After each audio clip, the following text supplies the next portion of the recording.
कराची वालों जरा गिरेबान में झांक के देखो, अपने अमन कराची में कायम हम करें और वोट जाए किसी और को। यार ये तो कोई बात तो नहीं है ना। सिंध के अंदर कोयला है। पिछले 50 साल से सुन सुन के कान पक गए थे। हमने उस कोयले की कान को जाके कोयला वहां से निकाला, उस कोयले को फिर हम बिजली में ढाला और आज वहां बिजली बन रही है। जब वोट की बारी आती है तो वोट किसी और को चला जाता है। एक मोटरवे इंशाल्लाह बनेगी कराची से हैदराबाद। नवाज शरीफ ने कहा कराची में अमन हम कायम करेंगे, दहशतगर्दी खत्म करेंगे। वोट की बारी आई तो वो किसी और को जाए, ये तो अच्छी बात नहीं।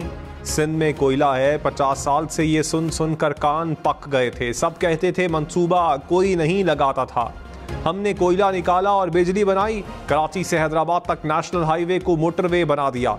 ये मोटरवे नहीं, कराची से हैदराबाद मोटरवे बनेगी जो लाहौर इस्लामाबाद से भी बेहतर होगी। कराची वालों जरा अपने गरेबान में झांक कर देखो।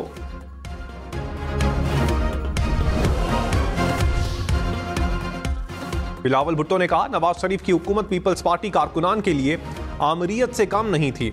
मुल्क में नफरत और तफरीक की सियासत हो रही है। माशी बहरान से निकलने के लिए नई सियासत मुतारिफ करवाना होगी। हमारा मुकाबला किसी सियासी जमात से नहीं, महंगाई, गुर्बत और बेरोजगारी से है। पंजाब में लेवल प्लेइंग फील्ड दी जाए तो अच्छा परफॉर्म करेंगे। इंतखाबात में अक्सरियत मिली तो सबको साथ लेकर चलेंगे। 8 फरवरी को पूरे मुल्क में सरप्राइज देंगे।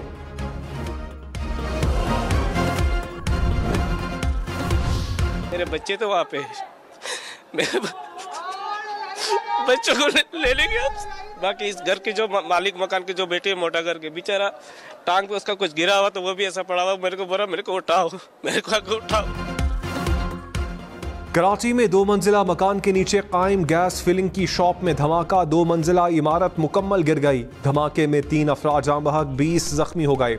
हुकाम के मुताबिक दुकान में गैस सिलेंडर शिफ्ट करने के दौरान धमाका हुआ। इमारत के मलबे से 20 जख्मी अफराद को निकाला गया। इब्तदाई तहकीकात में तखरीबकारी के शवाहिद नहीं मिले।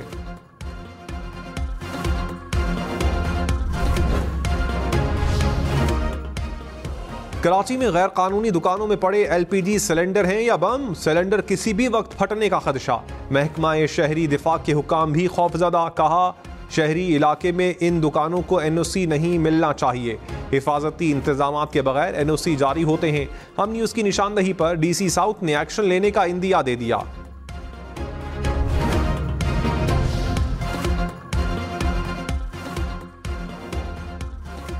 आसिफ जरदारी ने बलोचिस्तान अवामी पार्टी की बड़ी विकेट गिरा दी। साबिक निगरान वजीर दाखिला सरफराज बुगटी पीपल्स पार्टी में शामिल। तुरबत वर्कर्स कन्वेंशन में ऐलान। आसिफ जरदारी ने कहा पाकिस्तान मारधाड़ से नहीं, इत्तेहाद और अमन से बनेगा।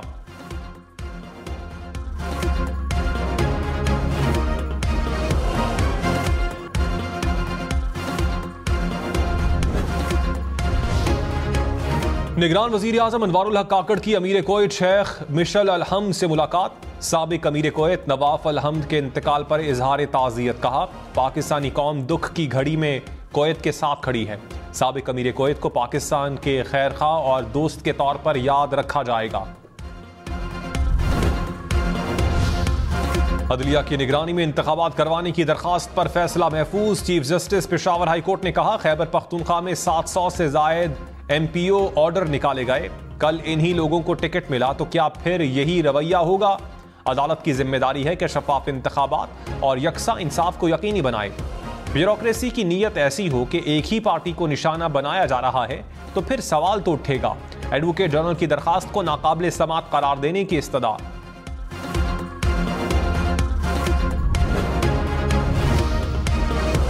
समझ नहीं आती सारे क्यों चाहते हैं इलेक्शन में ताखीर हो। इलेक्शन होने दें। कायम मकाम चीफ जस्टिस सरदार तारिक मसूद के हल्का बंदियों पर एतराज से मुताल्लिक केस में रिमार्क्स। कोयटा की नशिस्तों पर हल्का बंदियों से मुताल्लिक इलेक्शन कमीशन की अपील मंजूर। बलोचिस्तान हाई कोर्ट का फैसला कलअदम। जजेस ने कहा इंतखाबी शेड्यूल जारी होने के बाद हल्का बंदियों पर एतराज नहीं उठाया जा सकता।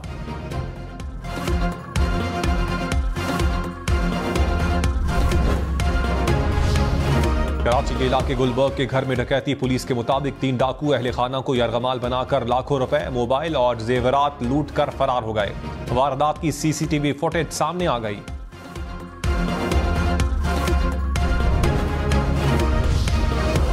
इस्लामाबाद पुलिस ने 1 माह में 3,500 के करीब मुल्जिमान को गिरफ्तार कर लिया। 16 करोड़ रुपए से जायद का माल मसरूका बरामद। चोरी किए गए 82 मोटरसाइकिलें और 45 गाड़ियां भी बरामद हो गईं। हजारों किलोग्राम मनशियात भी पकड़ी गईं।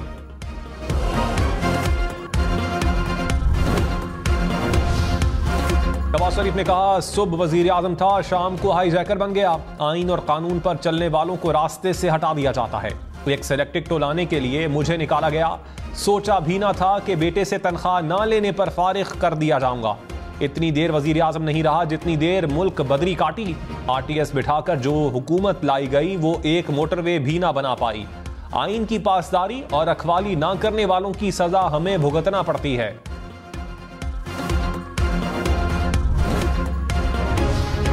पीटीआई इंट्रा पार्टी इंतखाबात कलअदम करार देने की दरखास्त पर फैसला महफूज। चीफ इलेक्शन कमिश्नर की सरबराही में बेंच की केस की समाअत।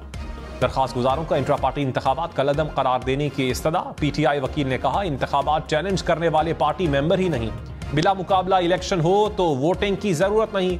इंतखाबी निशान और इलेक्शन लड़ना हमारा बुनियादी हक है। इंट्रा पार्टी इलेक्शन हर दूसरे शो कॉज नोटिस पर समाअत मुलतवी।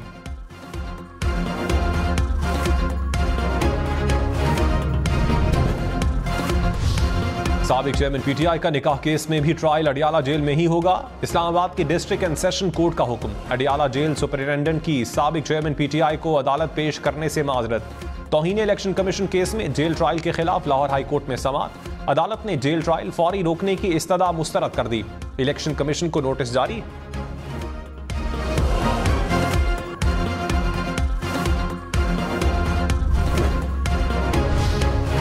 खैबर पख्तूनख्वा में पीपल्स पार्टी एएनपी जेयूआई के इत्तेहाद का इम्कान। जेयूआई क़यादत से तीनों जमातों की रहनुमाओं की मुलाकात। एएनपी ने सीट एडजस्टमेंट के लिए कमेटी कायम कर दी। कौमी वतन पार्टी के रहनुमाओं की भी मौलाना अताउर रहमान से मुलाकात। एमल वली खान ने कहा, इंतखाबी इत्तेहाद का यही वक्त है। तहरीक इंसाफ के सिवा तमाम जमातों से बात हो सकती है।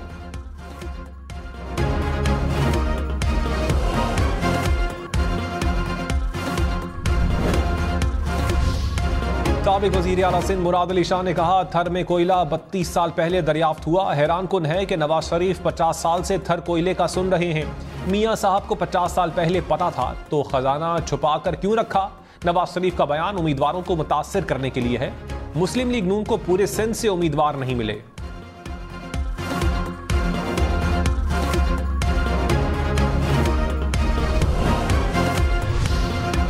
मुस्लिम लीग नून की सिंध के अवाम को money back guarantee. Ahsan Iqbal ने कहा, नून लीग को आजमाएं। मनी बैक गारंटी देते हैं कि डिलीवर ना किया तो अवाम के मुजरिम होंगे।